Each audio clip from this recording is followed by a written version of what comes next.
Hi. So thank you to everybody who's joined me for part or all of this journey. I've now completed season 1. I've had 4 conversations with people around different various topics, but all under the umbrella of health, wellness, and living well. And I'm really pleased to see that I met my objectives. I think these conversations are, hopefully relevant and timely and of interest. And exploring topics that I think are worth sharing. So this video is going to be a summary. I've grouped some clips into themes and topics that we covered during season 1. And I'd like to share those with you, and I hope it continues this dialogue. I've already got some interviews lined up for my season 2, so there will be more to come for sure. But I thought it'd be nice to kind of recap and look at some of the things that came forward. So the first kind of group of clips is around kind of health and being a naturopathic nutritional therapist in terms of practice, but also I guess how one goes through their health journey and kind of starts that practice. And I hope you enjoy them. I feel like they are quite honest. I share about the challenges that I've faced. I graduated from my diploma in naturopathic nutritional therapy in 2017 from the College of Naturopathic Medicine. And my original intention and hope was to kind of start it up as a career part-time, develop with some clients, and then kind of slowly transition away from my day job into it being more of a full-time practice. And I think I've realized after some years, like, it's really hard to practice it part-time. I think in terms of just like learning is continuous. I need to keep developing that. I've definitely had some like real confidence crises or imposter syndrome. So it hasn't been what I had hoped or expected it to be as a journey, and that original plan might not be feasible for me. But I'm sure it could be feasible for other people. But alongside that as well, I always use myself as my primary guinea pig. So trying to understand, how different health practices or changes in diet or just changes in lifestyle could be beneficial to me, and seeing the impacts and the improvements in my own health and my own life. And also not only the improvements and practices, but also understanding from a first-hand perspective the impacts, sort of what that has meant in terms of like time or, just changing your life to kind of live in a healthier way or make these modifications. I think that's definitely helpful, especially in terms of trying to understand a client or someone that comes to you for support. And that is an ever-evolving perspective for myself anyways.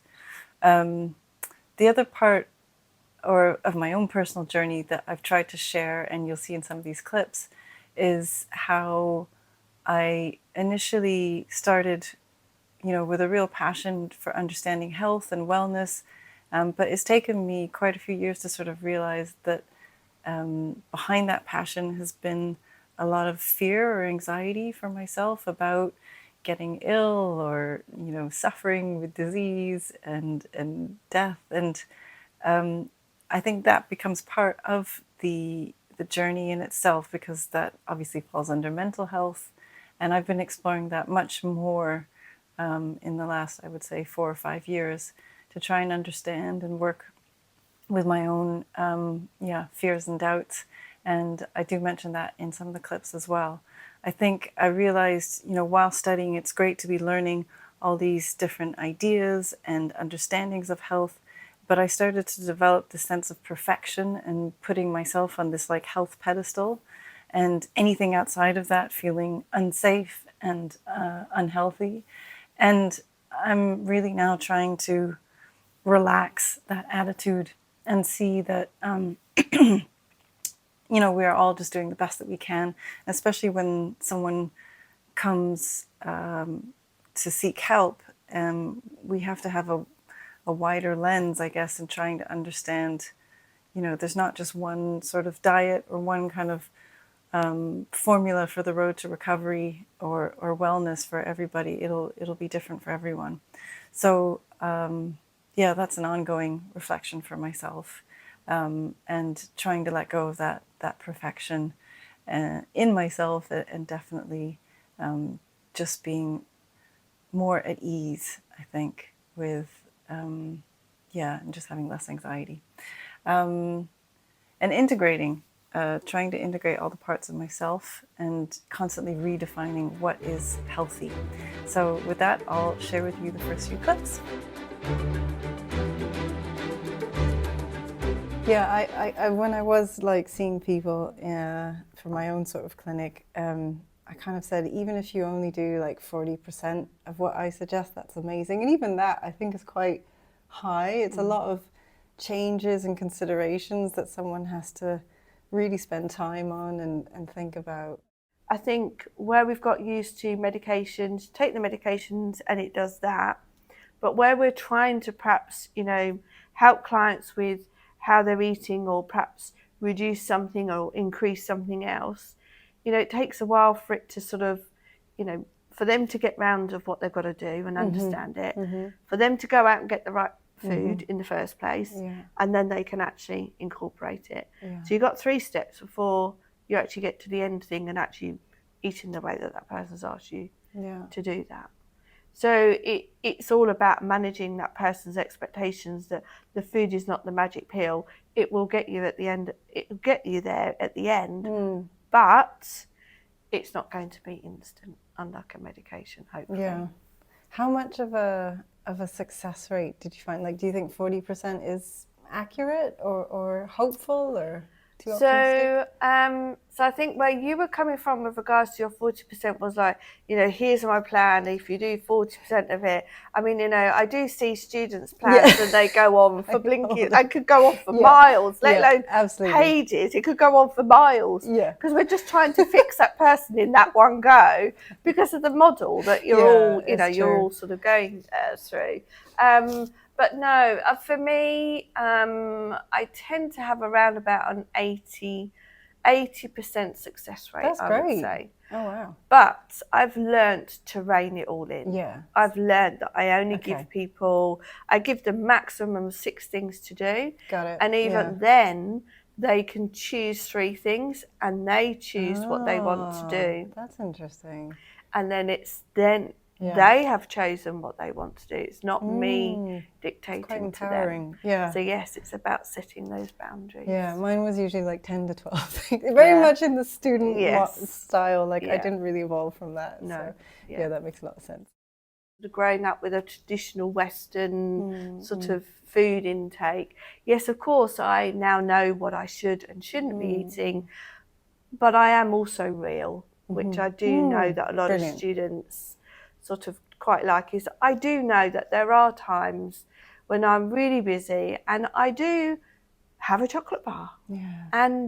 Or I don't know, it was a couple of weeks ago, I went to a takeaway and I had fish and chips. And it was, I really enjoyed it. But, you know, being in the nutrition world, you're occasionally, students sort of put you on a bit of a pedestal. Oh, I'm sure she doesn't eat this and eat that. But yeah, I do. You know, because I think it's important. And also I enjoy it. Yeah. I am better now, but I do perhaps sort of take the 80-20 rule to a max. That's great, yeah. That's what I do. I think that's really, being honest for myself, I think that was a really, like my study time kind of went from obviously not understanding a lot of like health and what's helpful to me to starting to understand, to going to like extreme perfectionism, you know, like, and then, but almost like a very judgmental, critical attitude of like everyone else and like I'm safe because I'm living on this pedestal. And then after graduating, realizing like, A, it's not sustainable forever for sure. And B, it's not that much fun. Like, you're not really enjoying your life if all you do is stick to this regimen. So I feel like it's really important. I'm really glad you said that, because I think it's an important thing to share. And I mean, me being the guilty one of all, of being like judgy, but yeah, I try to backtrack on that. That point around sort of consciousness, I suppose, and having an impact. I think the way that sort of relates to my ethos is very much around having a sense of ownership of your actions. And so it's not like, oh, there's a mosquito, bam, now you're dead. Ha ha. It's more around like, well, I've chosen to kill this mosquito because I acknowledge that from my perspective, not scratching my arms and bleeding everywhere is worth killing this thing, which is a pretty brutal thing to acknowledge to yourself. But in acknowledging it, you have that kind of ownership, and you're empowered to move through the world in a way that's quite intentional. Which can sometimes make me feel really panicked, actually. You get overwhelmed with all these different consequences. I have a friend who has really quite severe anxiety, and the thing that happens to them is they sort of say, oh, I've got to choose between this, let's make it soil association, organic lettuce and non-organic lettuce, which isn't a big decision in day-to-day life, but for them, they go, well, if I pick this organic lettuce, then I will have spent 50p more, which means that, over a space of 52 weeks, that will be like £20, and I don't have £20 in my bank account right now, and then they have a panic attack. I've totally suffered with that. And it spirals off so far. When you get that hyper awareness of your impact and your intention and moving through the world, it can have that dark side to it. Totally. I think soil association, studying nutritional therapy, all really good, but it's only recently, like in the last year or so, I've realized probably the seed for all of that is anxiety, anxiety about health. And I've totally had exactly what your friend mentioned. Even if you're shopping at Lidl or Aldi or Tesco's or wherever, I've had other times where I've been really, having, because that anxiety was mainly before I had my son, and then having a child and having moments of financial hardship and being like, well, I have to feed him. There are priorities. And, also dealing with a child's pickiness, chicken nuggets, that's it, chicken nuggets, or only white things. And you're just like, oh, that's not nutritional. So you kind of have to embrace I've definitely suffered with moments of I think there's a term for it, where you have an anxiety around food. I can't remember what it is, but I'll look it up. It's easy to think that if it's not got that stamp or that seal, it's not good for you, or it's not gonna give you what you need. So you had symptom 1 was chronic fatigue and joint pain, and symptom 2 was immune strength. When we went through the full consultation, I concluded that your systems, particularly under stress, was your endocrine system, and you'd mentioned high stress from your job, lots of caffeine, and very light sleep, not feeling rested generally, and a certain amount of medications, and just not actually feeling very happy. Some of the things that I put into your plan was to consider cutting out coffee for a little while. Definitely replacing simple carbs with complex carbs, including protein with every meal, trying to have 4 servings of fruit and veg a day, also having 4 to 6 different colors of fruit and veg a day if possible, but always including dark leafy greens.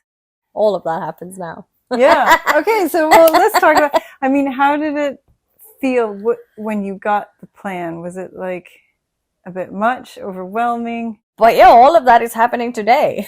So it's been a bit of a journey. Yeah. So my second theme is on therapeutic practices. And I've just got a few clips from my conversation with Jenny, which I was really happy to have. My ever evolving understanding of health and wellness has very much been focusing on the mind and I guess energy and wellness, from an energetic mental capacity. I definitely believe we all sort of have energy bodies and retain energy. And I'm really fascinated by that, actually, how we can work with the energies and what we store, what we can release, and how we can sort of free ourselves from the energies or perspectives or stored things that kind of hold us back. I've definitely enjoyed different therapeutic practices over the years. Reiki, CBT, cognitive behavioral therapy, psychotherapy, hypnotherapy, and things like massage, yoga, and breathwork, I think also very much fall under that same umbrella. And yeah, I thought, so I'm going to share a couple of clips, but I thought this is a great topic to highlight. I'd definitely like to explore this more in season 2. And I've actually already had a really wonderful conversation with somebody very much around therapy and therapeutic practices. And I thought I'd also share like some of the influences that I've just found really exciting.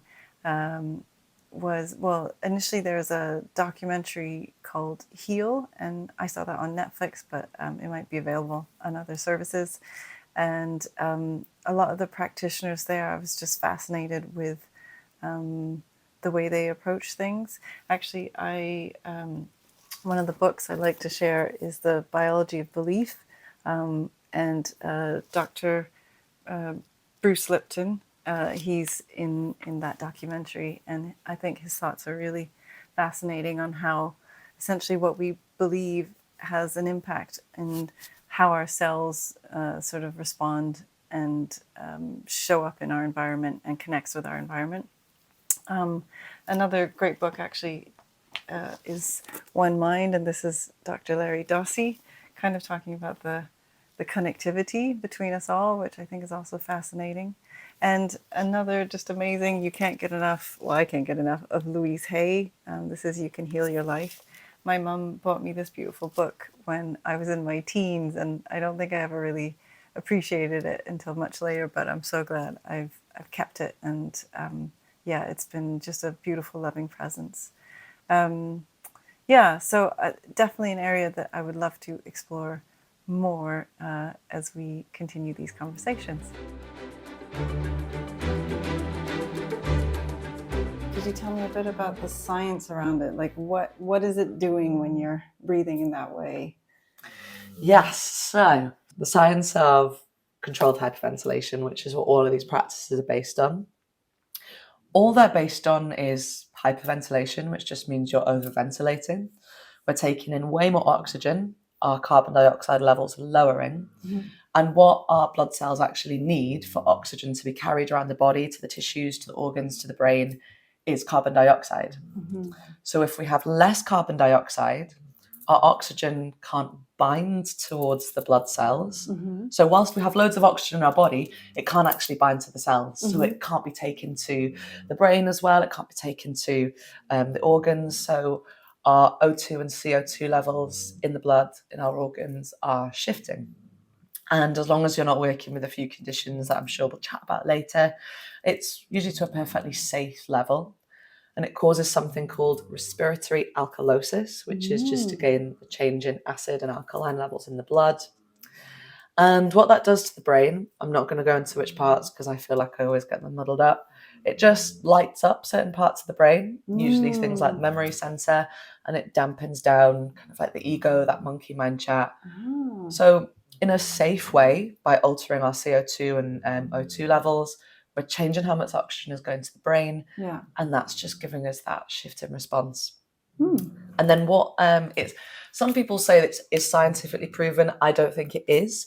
I think it's probably on the way to being, and it totally makes sense that it is. But some people, or lots of people, say that the body actually produces with this breath practice its own DMT, which is a really heavy, powerful psychedelic. Okay. It's a main component in ayahuasca and others. So it's why lots of people find breathwork journeys very similar to psychedelic and plant medicine experiences. Interesting. That's way more than I knew. I didn't know any of that. I had no idea for ages, and I will talk about it in a bit more of a crass kind of basic setting like that sometimes in sessions, because I think it helps us to understand.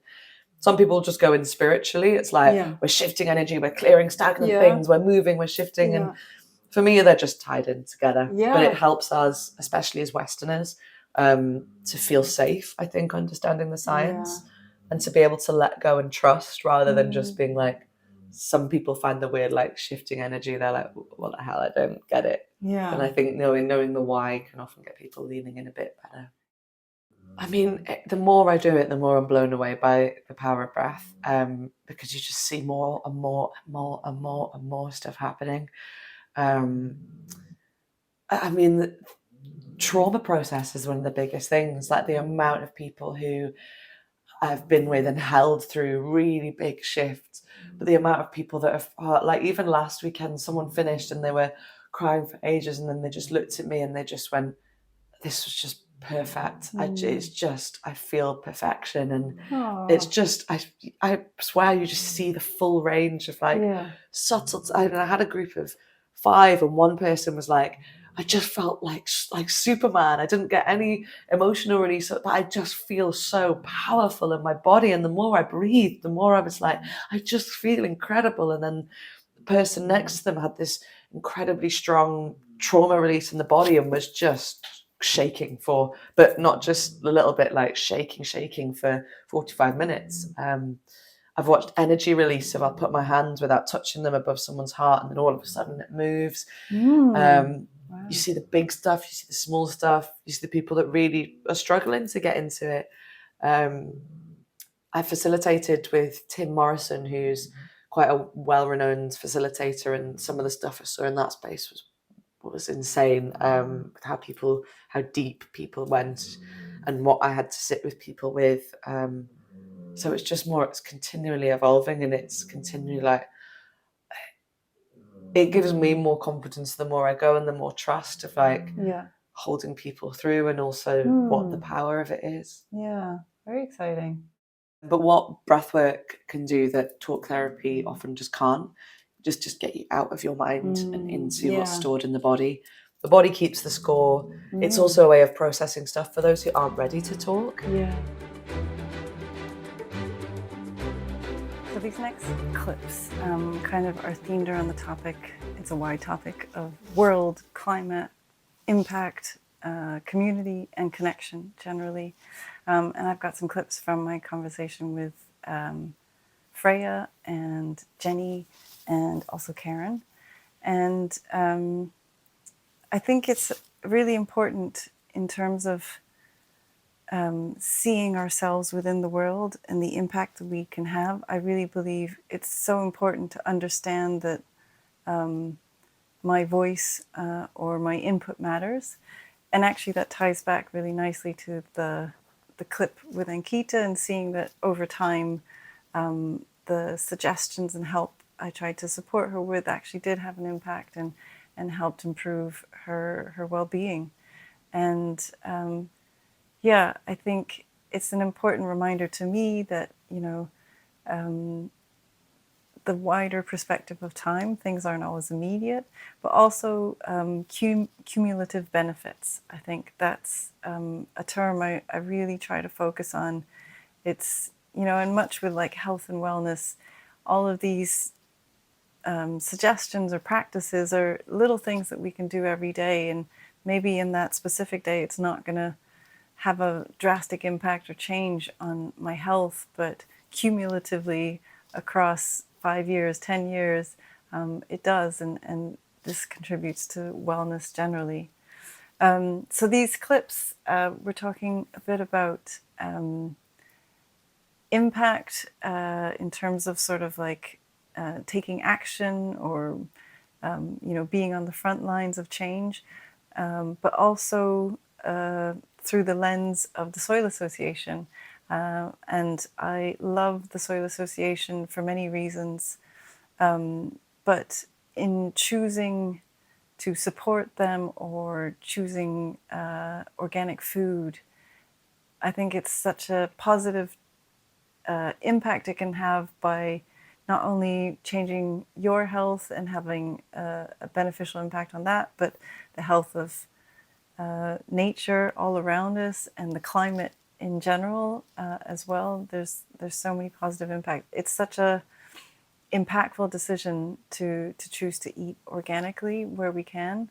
But again, back to my first comment, you know, not having that sense of perfection and understanding that we're all doing the best that we can, I think is also important here.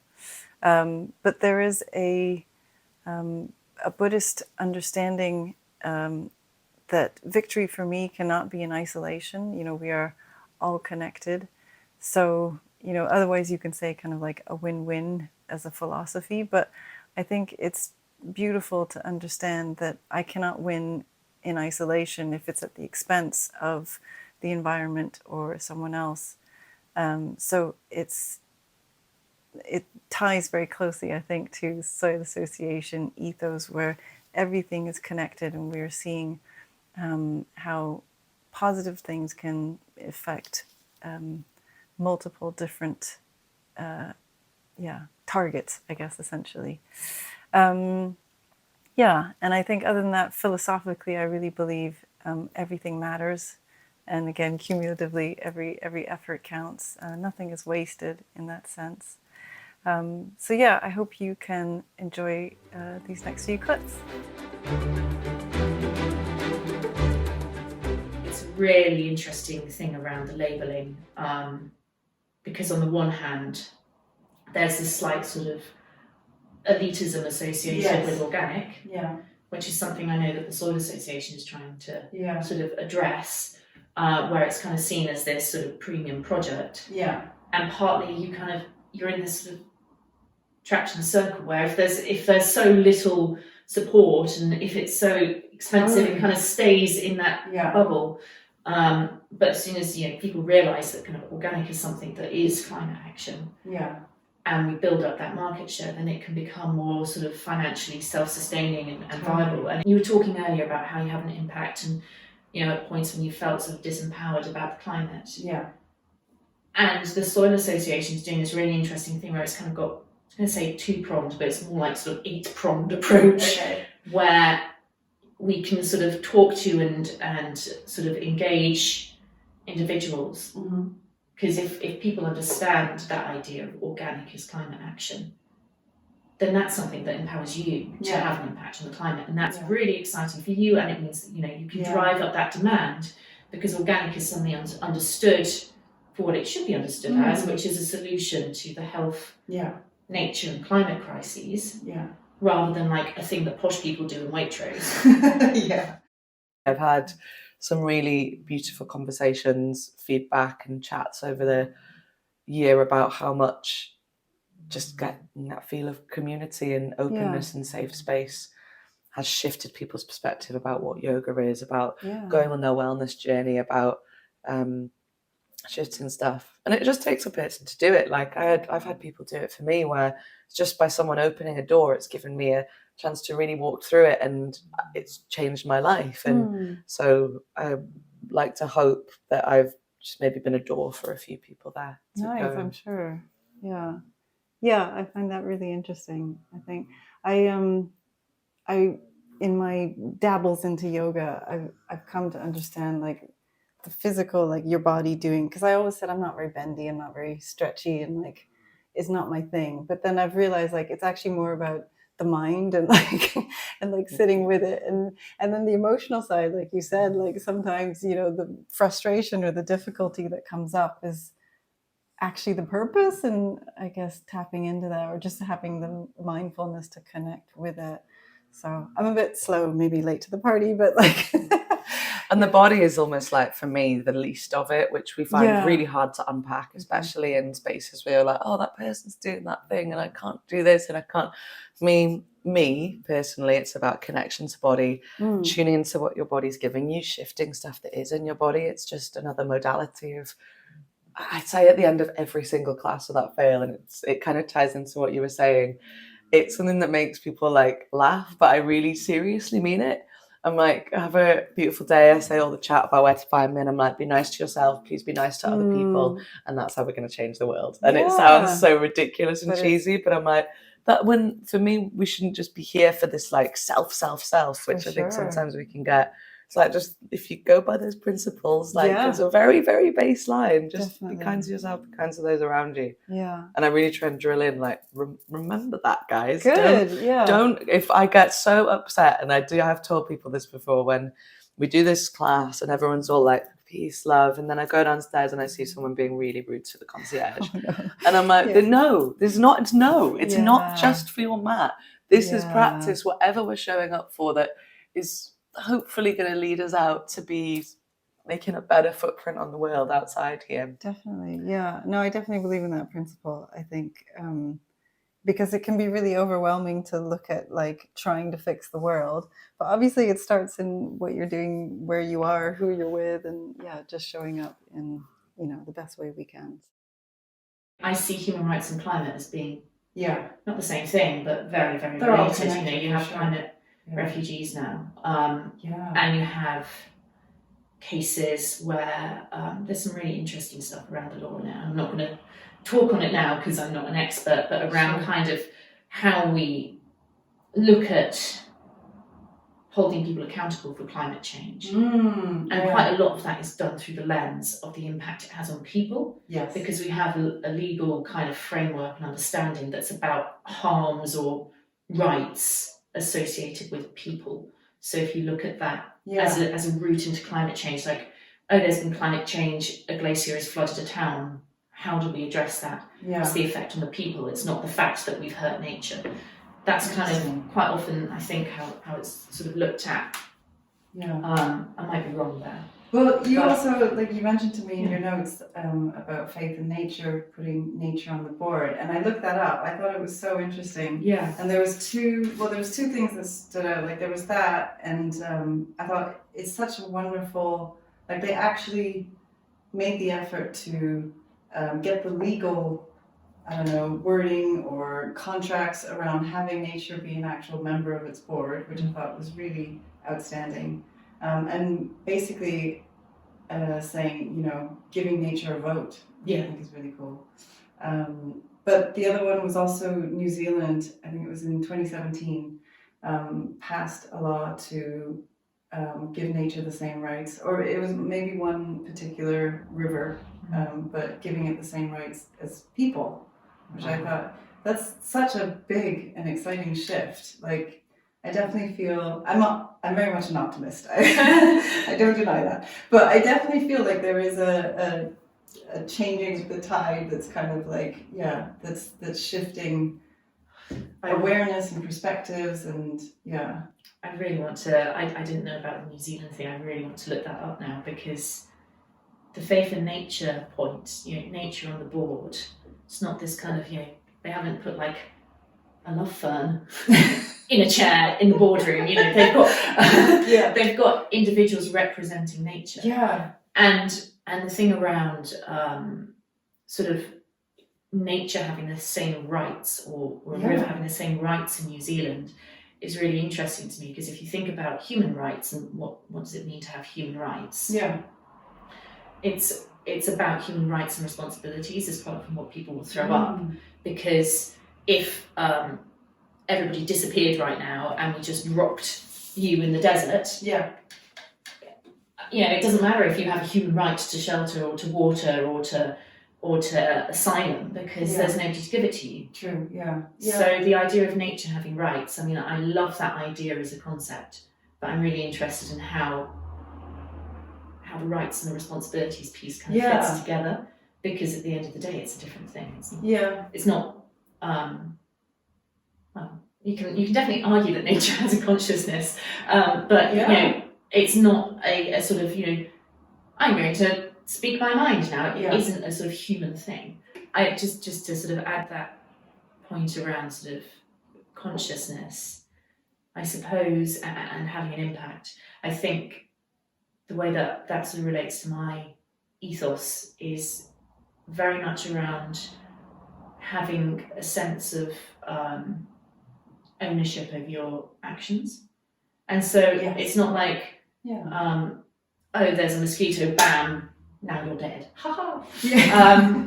It's more around like, well, I've chosen to kill this mosquito because I acknowledge that from my perspective, not scratching my arms and bleeding everywhere is worth killing this thing. Which is a pretty brutal thing to acknowledge to yourself. But in acknowledging it, you have that kind of ownership and you're empowered to move through the world in a way that's quite intentional. Which can sometimes make me feel really panicked, actually. You know, I get overwhelmed with all these different consequences. I have a friend who has really quite severe anxiety, and the thing that happens to them is they sort of say, oh, I've got to choose between this, let's make it soil association, organic lettuce and non-organic lettuce, which isn't a big decision in day-to-day life, but for them they go, well, if I pick this organic lettuce, then I will have spent 50p more, which means that, you know, over a space of 52 weeks, that will be like £20, and I don't have £20 in my bank account right now, and then they have a panic attack. I've totally suffered with that. And it spirals off so far. When you get that hyper awareness of your impact and your intention and moving through the world, it can have that dark side to it. Totally. So thank you so much for joining me and watching this summary. I hope it was interesting, and I hope it's exciting to hopefully come back and join me for more conversations. I thought I would lay an Easter egg for some of the next conversations. As I mentioned, I've already had one of them and will be releasing that at some point in the next few months. I wanted to share, this is a book of short stories. It's called Litmus, and I just wanted to read a couple of paragraphs which are kind of leading into one of the conversations I'll be releasing for season 2, and I hope that you'll join me for that. 2, meaning far more as one than as they're separate two.